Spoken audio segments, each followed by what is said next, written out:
And good morning, everyone. I'd like to welcome you to another live Xanadu Gallery Art Business Academy online critique group session. Today is Wednesday, July 15th, 2020. Good to be back here with all of you on a Wednesday. And today's session is an Ask Me Anything session, and I am going to jump right into it. We've got a bunch of great questions. We're going to do this in a little bit of a speed round format because I want to get to as many of the questions as I can. That is to say, I want to get to them and answer them sufficiently and in depth, but at the same time, move through them at a fairly rapid clip.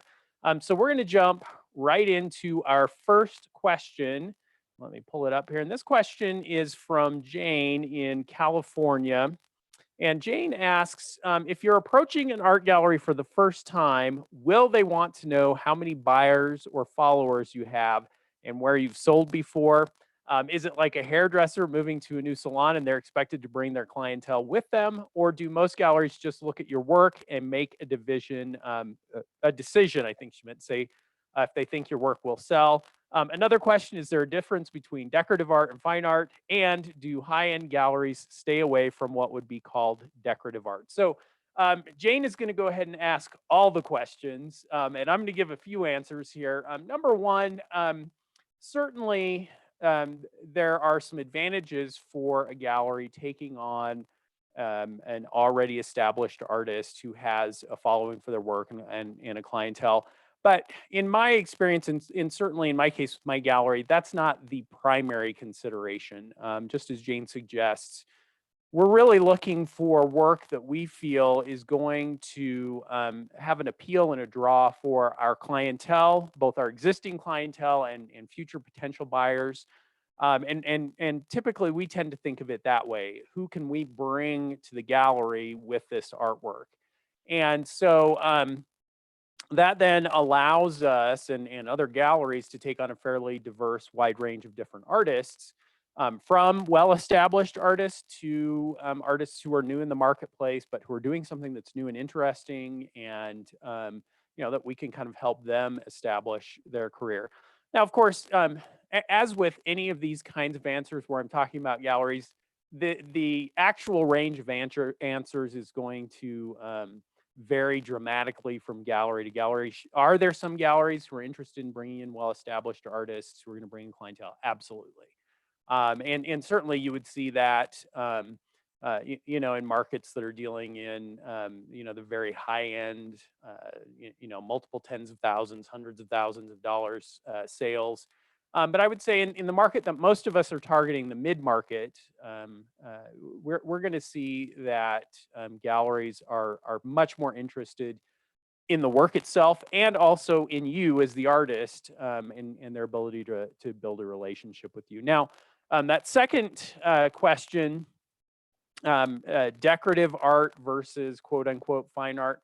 I'm not going to answer that one too much because I've written a pretty extensive blog post on that on red.blog. And if you'd hop over and just do a quick search, decorative versus fine art, red.blog, you'll see that comes up. But the short answer is I just don't put much stock or thought into that. It is subjective in the first place. What is fine art versus decorative art? My clients don't care. I don't care. I think that, yes, there are some, both artists and galleries who spend a lot of time thinking about this. I just don't.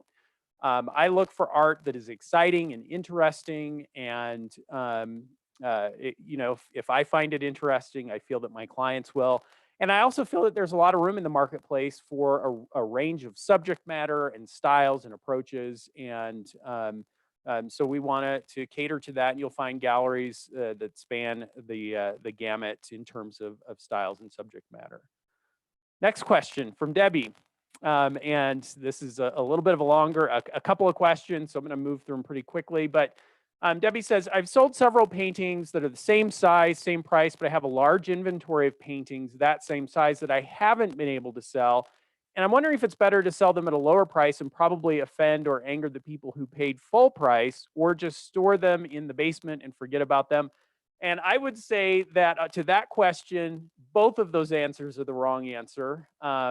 I wouldn't necessarily look toward discounting or decreasing the value of those works because there is some power in having consistency in pricing. But to me, what it sounds like, Debbie, is that it's not necessarily a pricing question that's holding up the sales of the work, but rather that I suspect it's an exposure question. Where are you showing the work? How many people are having the opportunity to see and interact? And I would suggest that you put your efforts into expanding the reach of your work. You'll hear me beating on the drum quite frequently. Let's get it out into better venues, into galleries that can draw the right clientele, and let's get the work sold. No reason to deeply discount. Goodness, in our weekly critique sessions, we're constantly saying, "Hey, let's raise prices." Like I say, it's not necessarily a pricing problem. Now, the second question Debbie asks is, I paint landscapes in both oil and pastel, and will often paint the same image in both mediums. Is it wrong to paint the same image multiple times? What are multiple paintings of the same image in the same medium? They're never exact copies because they're originals, and each time the interpretation is a little different, but it's unmistakable that it's the same image. Would I risk damaging my reputation or relationship with my collectors if they see the same image for sale, albeit a little different? So again, a great pragmatic, practical question. How much variety do you need to have in your work? Can I do the same subjects? And I would look to some of the masters to answer this question. You'll see a number of pieces, Van Gogh, Monet. You will just see it across a range of these different masters who did exactly this: took a subject and approached it multiple times. Sure, there'd be variations and maybe different lighting and all of that, but in my experience, it is not a detriment to be approaching the same subject. And I have several artists who do this, who will work in a series where the subject is very, very close or even exactly the same, just as you're suggesting.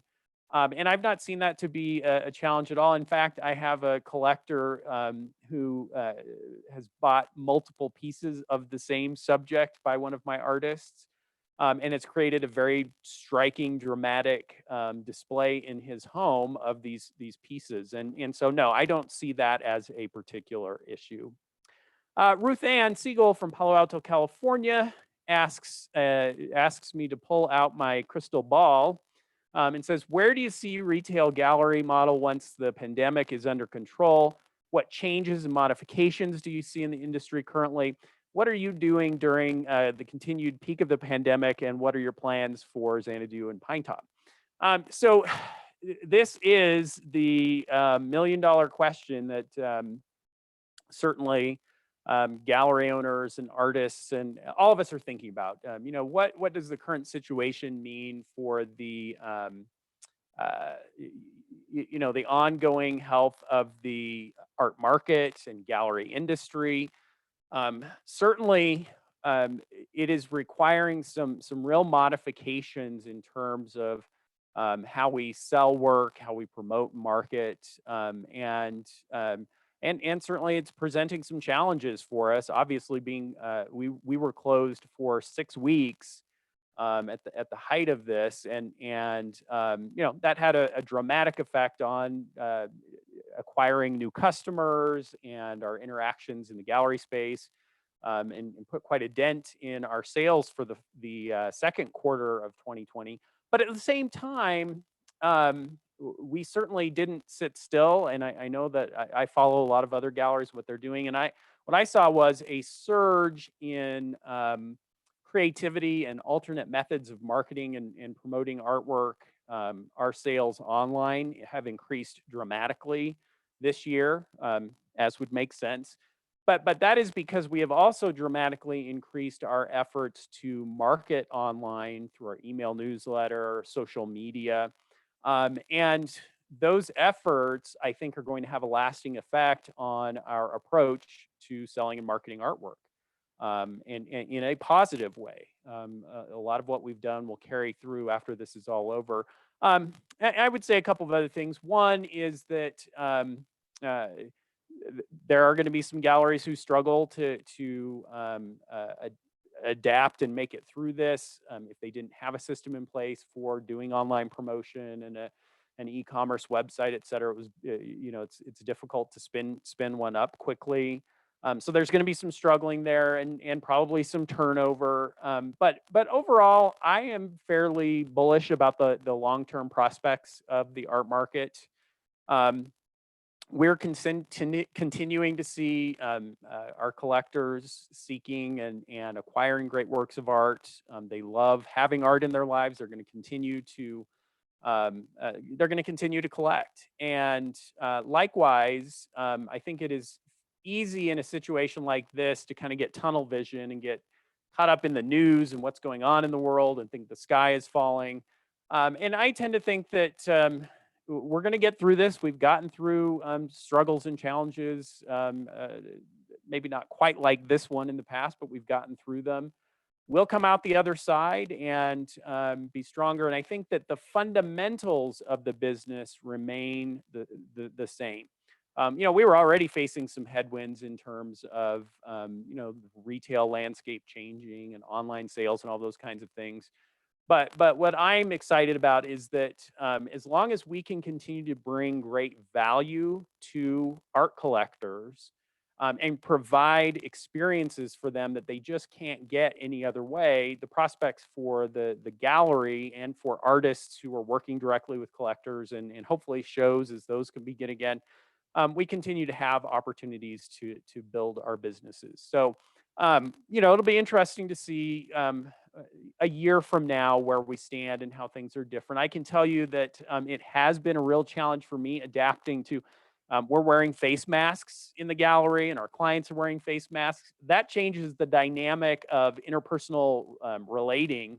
I have to work a lot harder to be inviting and express emotion and that kind of thing through a mask. And I'm a habitual handshaker, and I like to interact in a very personal way. And all of that is starting to change by necessity and probably for the better. And so we're just going to have to find new ways to accomplish the same things through different approaches. So this is something we're going to be revisiting with some regularity, I suspect, in these sessions as we come out the other end of this. But we're continuing to sell. We opened in Pine Top at the end of May, and I'm up in the mountain selling. And traffic has been a little bit slower, but we've been doing, like I say, increased social media. We've been doing direct mail campaigns and are really starting to see the results of that. So I'll have more to report there, but I remain bullish, and I would encourage you to do the same.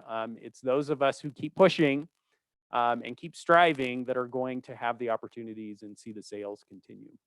I've got a question from, and I'm going to mispronounce this, but it's Avdia, and Avdia is from Antwerp. We've got an international set of questions here today, and I think I saw Avdia might be in the session with us live, but the question is, what's more important for an artist, to get recognition from the galleries and public or to sell more paintings? This is it's a great question, and it's one that is impossible for me to answer for you because your individual answer is yours alone. And in the Art Business Academy, my very first lesson is about kind of thinking about what your motivations are. And I look at it as kind of three potential primary motivations. One of them is kind of the pure art motivation. I just want to create the finest, best art that I can create. I'm pursuing artistic excellence. The second motivation might be recognition or appreciation for your work. And then the third is financial success.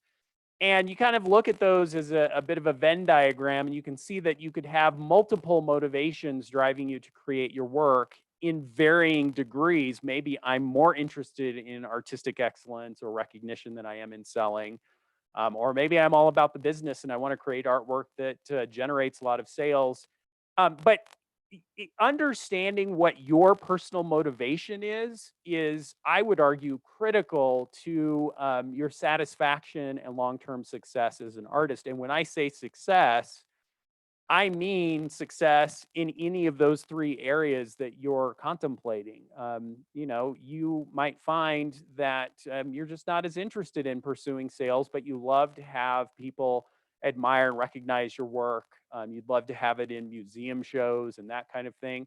And if that's the case, your strategic approach to your art and to gaining exposure for your art is going to be very different than it would be for an artist who's motivated by generating and creating sales. And as I say, it can be a balance of both of those things. There's certainly recognition and admiration that can come through commercial galleries and people seeing your work, and you can be selling at the same time. But it requires a different, kind of a different priority list for you, and also is going to require a different kind of work from you to get sales than it would be to get recognition. And so ultimately, maybe you strive to have some balance in all three of those, and sometimes it can take a lifetime to achieve that. But like I say, only you can decide what's your first priority and where your motivation is for creating your work.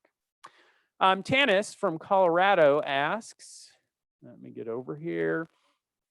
I've been told over and over by galleries that my work is too graphic. I personally like it being graphic, but should I consider more painterly? And so I'm assuming that graphic could be taken several different ways, but I'm assuming what you mean is that there's a lot of design element and that kind of thing, and maybe almost graphic design kind of approach to the work. Um, and I'd be curious, Tanis, to know when you say you've been told over and over by galleries, I'd be curious to know what the exact count was of how many times you've heard that. Uh, and I do understand it can be a little frustrating when you hear something like that from a gallery owner or gallery director. But my suspicion is that we just need to pound the pavement a little bit more and keep striving to find the gallery that responds and is excited about your approach and your style for its graphic nature. And I've said it in our weekly sessions over and over again. You're just never going to hear me say, boy, that style or your approach is unmarketable. It can't sell. Because I just simply don't believe that's the case for any style or approach to the artwork. We just live in such a broad market that I am confident you can find galleries and collectors who love that graphic style. And I've worked with artists who come from a design background, or an illustration background, and are taking those techniques and adapting them into fine art, but keeping the style. And it's been very successful. And I find that there are people who really respond to that, and of course, there are people who don't respond to it. And that's that's the beauty of the art market that we're in, is that for every piece of artwork, there is a collector out there. If we can just find the pathway to get the artwork in front of them. So, Tanis, my suggestion would be to keep going for it, keep pounding the pavement, keep showing the work to galleries and to collectors until you find the right audience for your work. Now, having said that, I do also have to caveat and say, yes, certainly there are some styles and subjects that are more broadly sought out, where you're going to have a greater number of galleries showing them and selling. And maybe we would even say playing it safe with that style of work.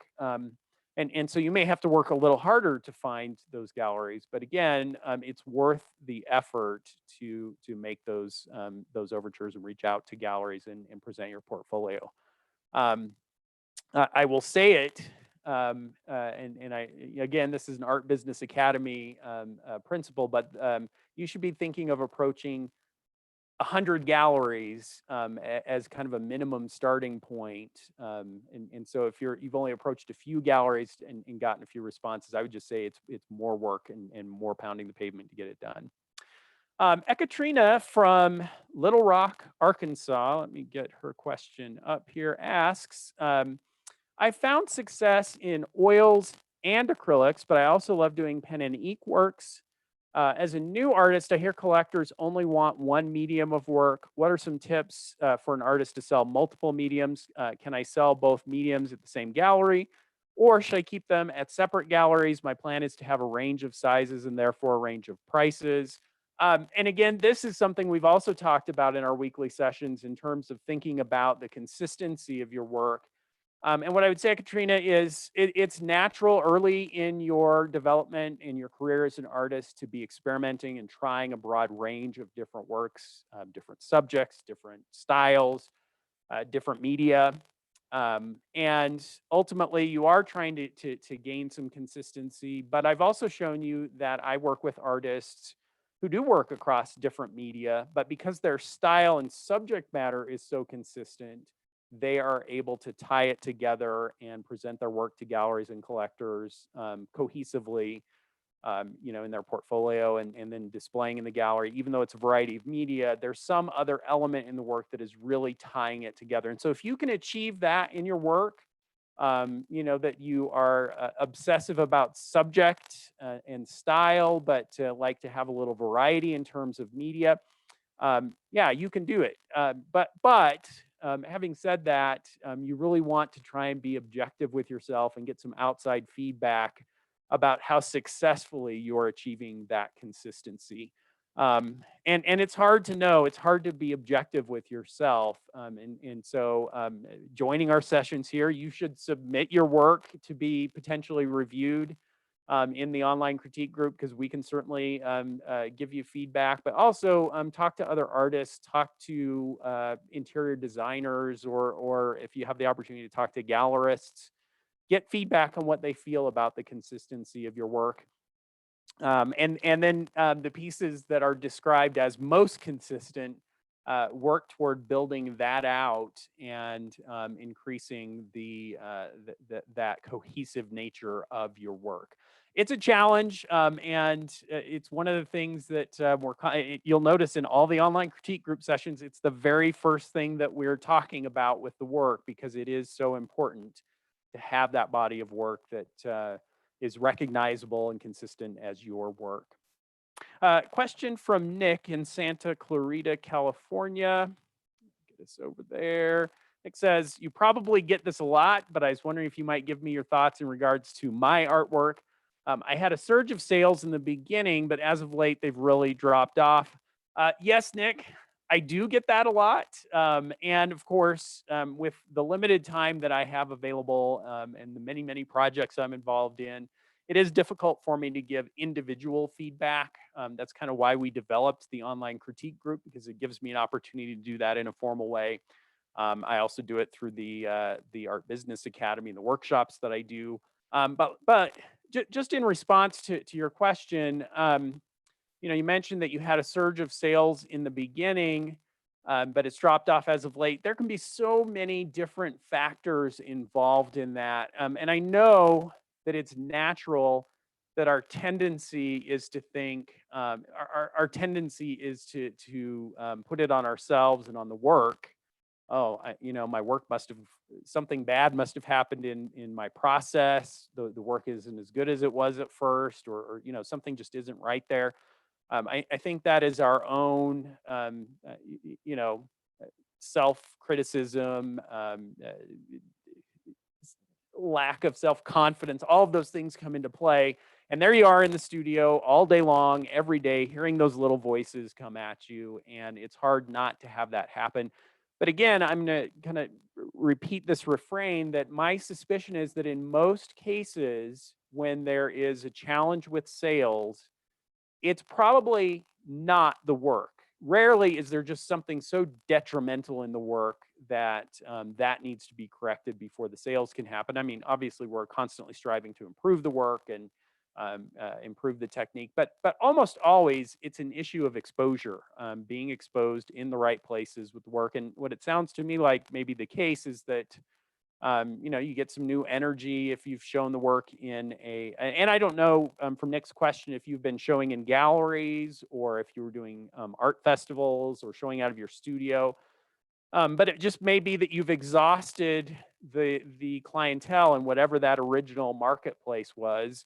I would also say you mentioned lately sales have really dropped off. Well, that's true for everyone, or at least sales have changed pretty dramatically of late because of current conditions. And so I just wouldn't, I would keep creating the work that you're creating and excited about. I would keep building your portfolio, and I would be pushing out and looking for additional opportunities to show the work in new venues and to put it in front of new audiences, so that you can get to those collectors who are going to be buying. You have already had proof of concept that the work can sell, I suggest that the hardest sale for an artist is the first sale, getting that first piece of artwork sold.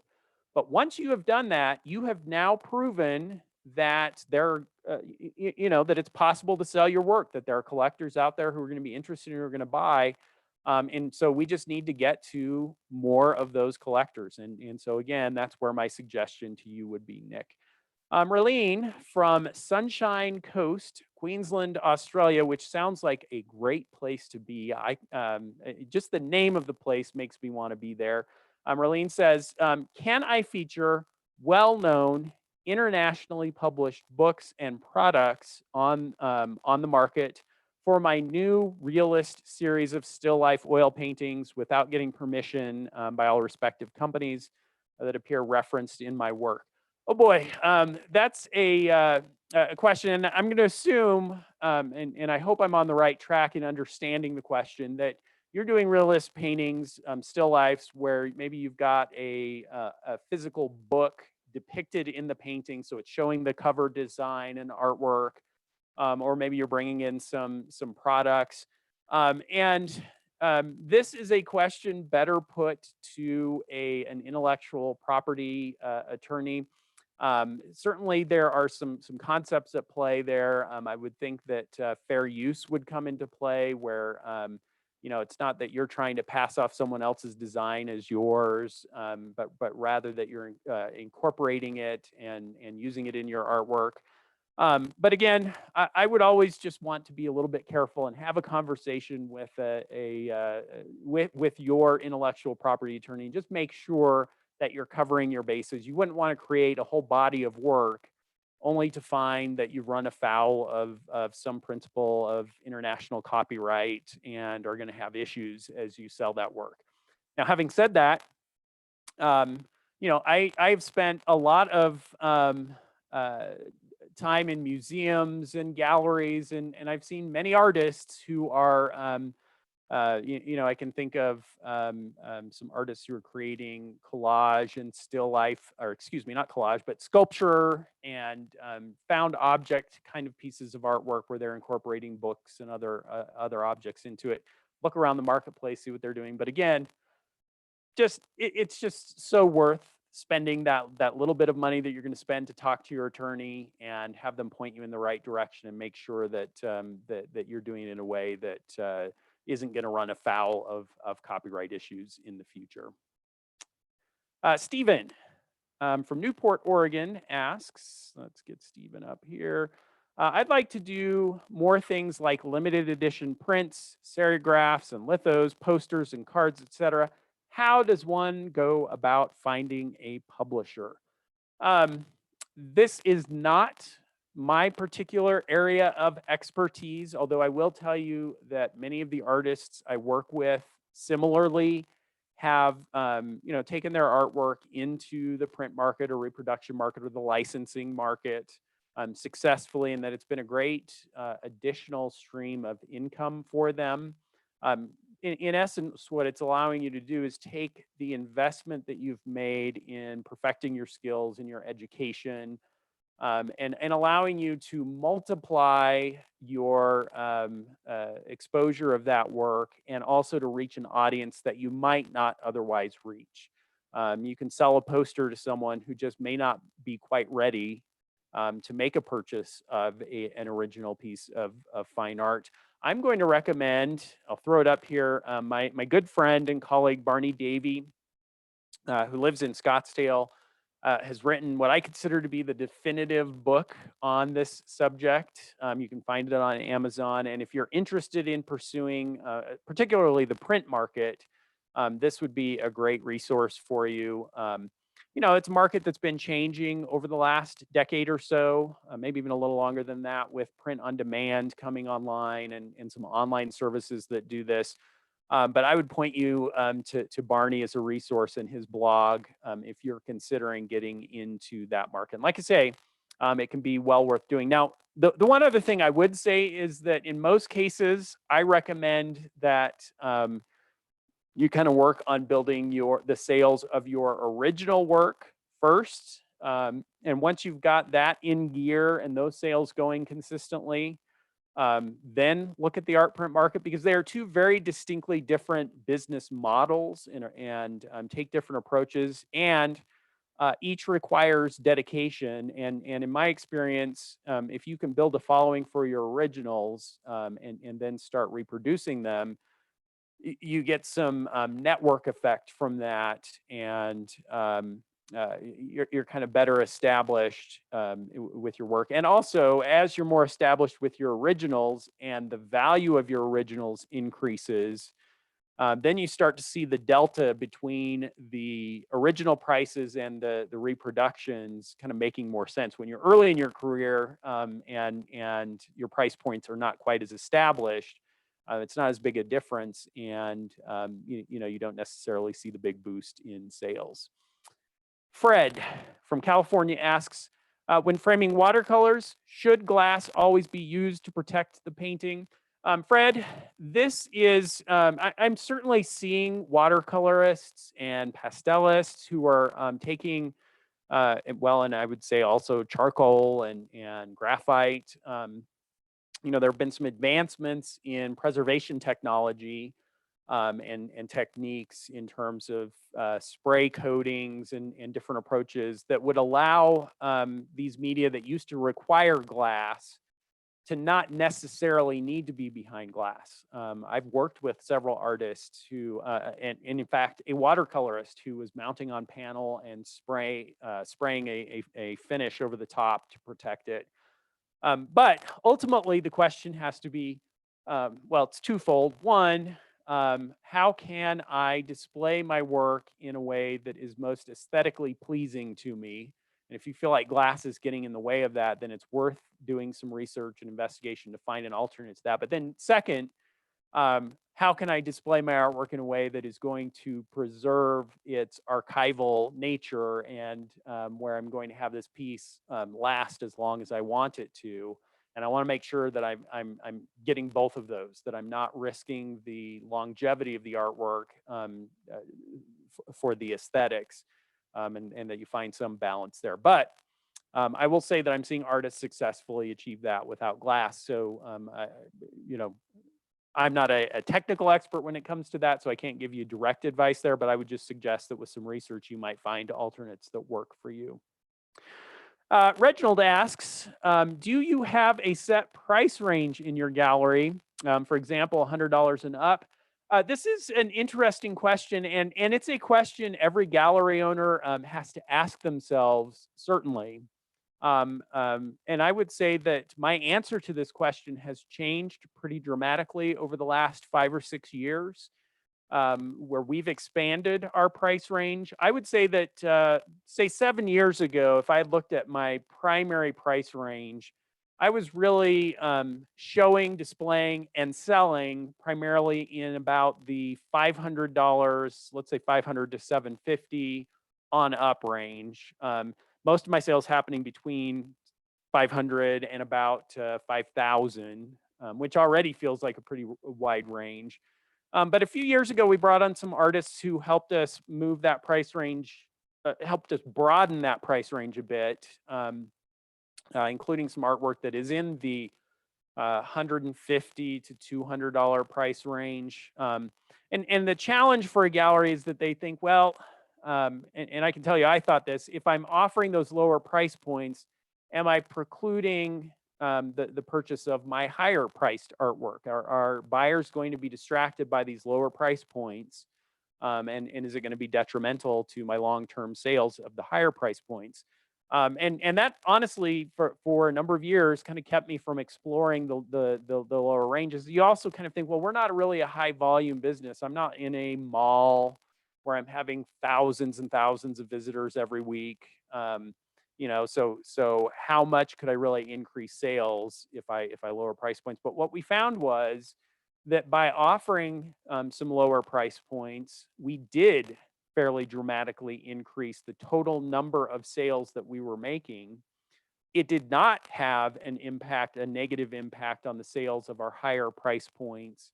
And in fact, has been very positive. What it's allowed us to do is to take customers who previously maybe would have come into the gallery, would have liked what they had seen, didn't find anything in particular that they fell in love with, and we would then strive to add them to our mailing list. Well, now they can come in and they see these lower price point items and end up making a purchase. And now they've not only have they bought something, but they're now on my mailing list as a customer. And we've seen it over and over again where those folks who have bought at a lower price point are now getting our emails and our other promotional materials, and are then coming back to the gallery and either making multiple purchases at the lower price points or purchasing larger items. And it's definitely been a net positive. For most galleries, I would suggest it makes sense to offer a range of price points. And our range now goes from that about 150 is our baseline, although we do have a few items that are even a little lower than that, on up to right now I'm showing some sculpture that is in the $50,000 to $60,000 price range. And I can tell you, we like all of those sales. We celebrate the $150 sale, and we certainly celebrate the $50,000 sale as well. Edna, we're quickly running out of time, so I'm going to fit a couple more questions in here. Edna says, I've been showing for years with 3 galleries associated with not-for-profit art associations. While the galleries are beautiful and have wonderful openings for their shows, I'm less than happy with their promotional efforts. They expect the artists to bring their own collectors, and they also generally refuse to share the names of new collectors with the artist. They do very little promotion with heavy commissions that they charge, 40 to 45%. Even though there are no for-profit galleries anywhere near me, I'm about ready to quit showing at these galleries. Wonder if you have any suggestions for me. Yeah, and this is a challenge for sure. And I know that there are some areas, really not only in the United States but around the world, where it's challenging to find galleries, and when you do find them, those galleries may be in circumstances like this that are a little less than ideal, or just don't work out as well as you'd like them to. And what I would say is it's time to broaden your horizons and start looking beyond your local area. Obviously there are challenges involved in working with galleries that are outside of your kind of your residence, but at the end of the day, you just don't want to be caught in a situation where the effort and energy that you're putting in to maintain relationships with these galleries that are not generating the sales that you'd like to see them generate prevent you from reaching out and working with galleries that are going to be better for you. You might be paying a slightly higher commission, although at 40 to 45%, it's not going to be much higher. But if a commercial gallery is able to do 3 and 4 times the sales, or even more than a not-for-profit gallery, why wouldn't you take the opportunity to reach out and put your efforts into building and sustaining relationships with those galleries? It's a longer conversation than we can get to today to talk about what you might think about in terms of how to approach those galleries and where they might be. But I would certainly be starting to think about reaching beyond your local market. I'm going to fit one last question, and this one from Colette. Colette says, what are your thoughts on allowing other artists to use your art as references for their classes? Since marketing my watercolors on Pinterest recently, I've had 2 separate instances where others have contacted me requesting permission to use my piece, Mount Rainier Summer, to teach their own watercolor classes. Boy, this is really interesting and a little bit surprising to me. Uh, that a someone who's teaching watercolor might be doing this, but maybe they're looking to broaden kind of the range of examples that they're offering and technique. And what I would say is that in my experience, the more exposure you can get for your work, the better. And certainly having someone who is teaching watercolor, uh, telling their students that, hey, here's a great example of what I'm trying to talk about here, can be a positive and can lead to those artists following you. And believe me, artists can be collectors too. We see it all the time. And so kind of expanding your promotion. So what I would suggest that you consider saying in this situation is, oh, I'm honored that you find this artwork to be a successful example. Would love to have you use it as an example in your class. Please just be sure to attribute it to me, to mention my name, and to share my website or my social media handle, and in that way you can get the work out there. I just feel like, and I have seen it time and again, that expanding the reach of your artwork, and inviting more people to enjoy it, is always a positive. And so I would look at it that way. And in some ways, you're also giving back to the community by helping other artists advance their skills through seeing your artwork, and that's a positive as well. We've run out of time, and I've got a hard finish today, but I know I did not get to nearly all of your questions, but keep them coming. We have these Ask Me Anything sessions every month. So if I didn't get to your question this time around, hit me again next time this comes up. I'll also mention that on the 25th, I'm doing an online workshop, my Starving to Successful workshop. So for those of you who haven't taken that workshop yet, that would be a good opportunity to kind of take a structured view of how to expand your marketing and approach galleries. And you will see emails from me announcing this. Would love to have you join us for that session. But otherwise, we will be back here next Wednesday, doing another artists review in the online critique groups. Thanks for joining us for this session today. We'll look forward to talking soon. Take care, everyone.